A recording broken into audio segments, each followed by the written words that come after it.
Bismillahirrahmanirrahim. Nahmaduhu wa nusalli ala rasulihil karim, amma ba'd.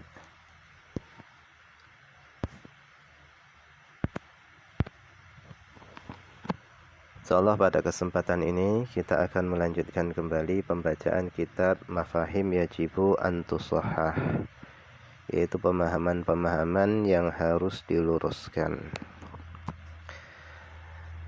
Kita telah sampai kepada perkataan beliau, kama la yajuzu takfiru birtikabil ma'asi.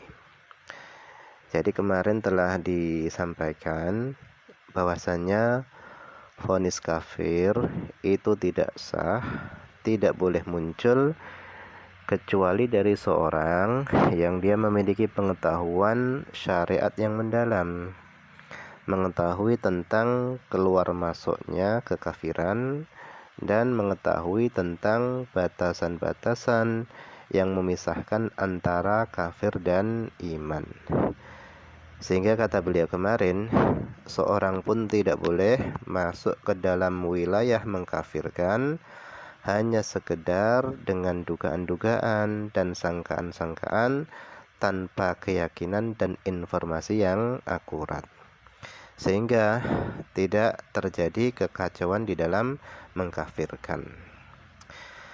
Kemudian kata beliau, Syekh Alwi Al-Maliki, beliau mengatakan kama la yajuzu, kama sebagaimana, la yajuzu tidak boleh, at-takfiru mengkafirkan orang lain, birtikabil ma'asi dengan sebab melakukan kemaksiatan-kemaksiatan, mal imani bersama dengan mengimani, wal iqrari dan mengakui, bisyahadataini dengan dua kalimat syahadat.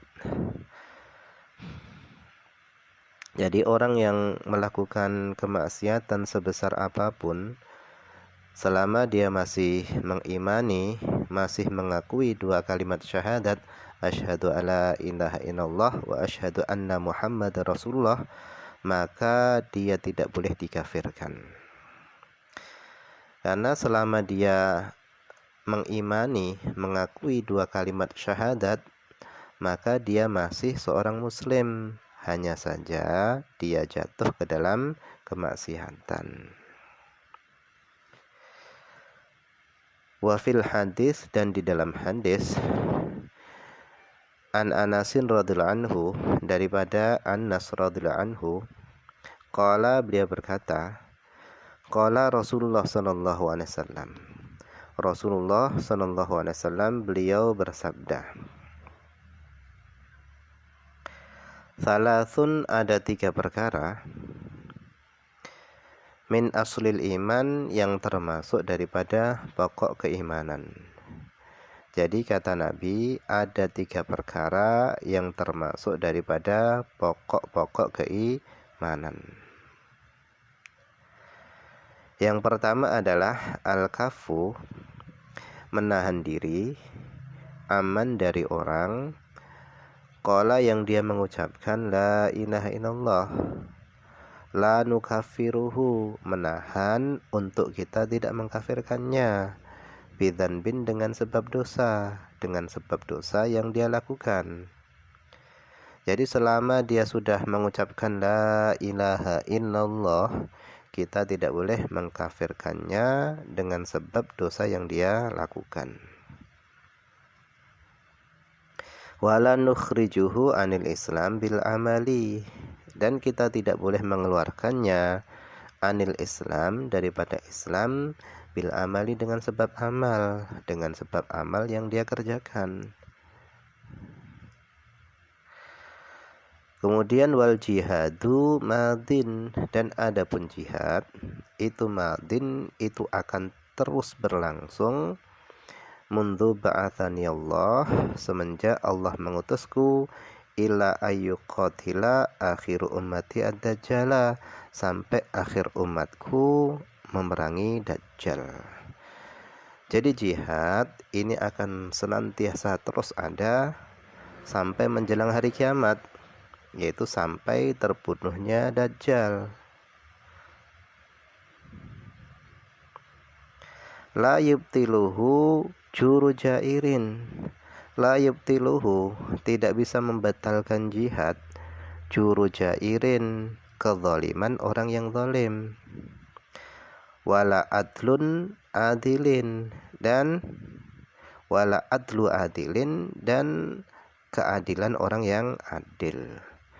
Jadi kezaliman orang yang zalim itu tidak bisa membatalkan jihad. Keadilan orang yang adil itu juga tidak bisa membatalkan jihad. Jadi jihad akan terus berlangsung sampai terbunuhnya Dajjal.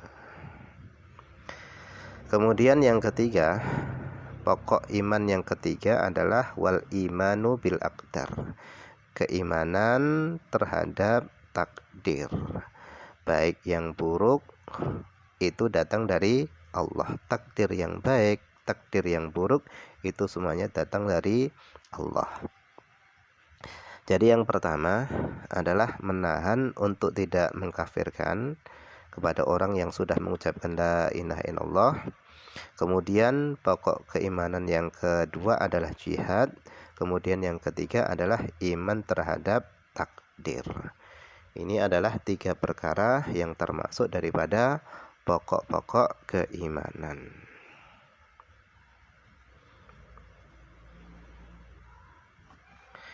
Kemudian wakana imamul haramain, dan adalah imam haramain, yaqul, beliau berkata, Lauqi lalana, seandainya dikatakan lana kepada kami, fasilu, jelaskanlah secara rinci, ma yaqtadi, apa saja yang bisa menyebabkan, ma yaqtadi takfira, apa saja yang bisa menyebabkan kafir,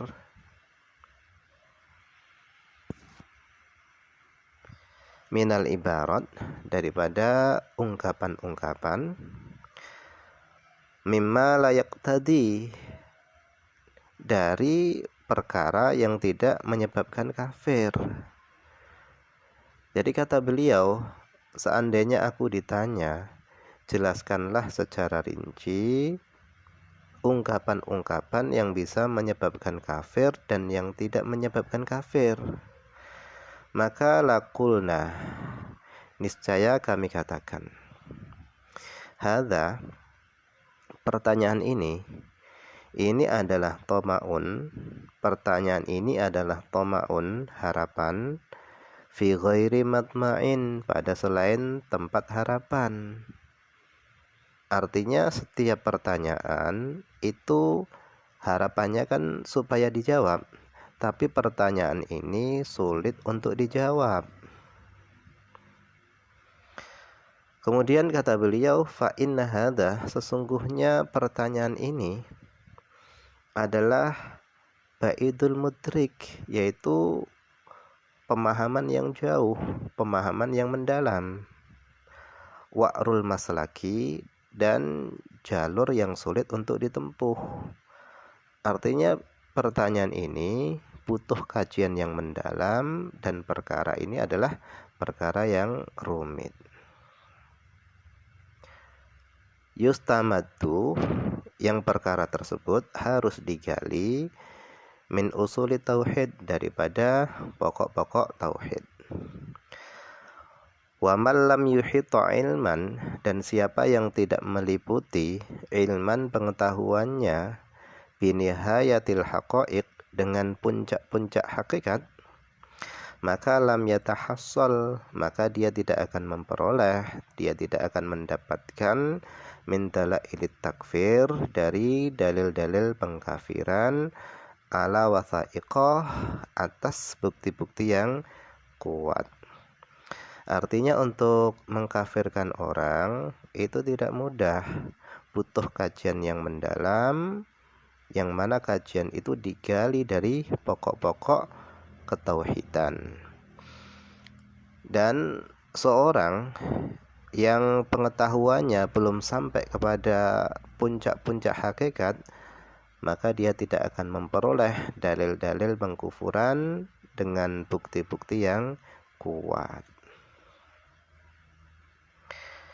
Lidzalika, oleh karenanya kata beliau, nuhadziru kulla tahdzir, oleh karenanya nuhadziru, kami memberikan peringatan, kulla tahdzir, dengan sebenar-benar peringatan, minal mujazafati bitakfir, dari bertindak sembarangan, bitakfir, dengan mengkafirkan orang lain, fi ghairil mawatinis sabiq, pada selain tempat-tempat yang telah lewat, bayanuha, penjelasannya, li'annahu, karena tindakan mengkafirkan itu jitu khatirin, itu adalah sangat berbahaya. Wallahul hadi ila sawa'is sabil, hanya Allah lah yang memberi petunjuk ke jalan yang lurus, wa ilaihil masir, dan kepada Allah lah al-masiru, tempat kembali. Wallahu a'lam. Ini saja yang bisa dibaca pada kesempatan ini, semoga ada manfaatnya.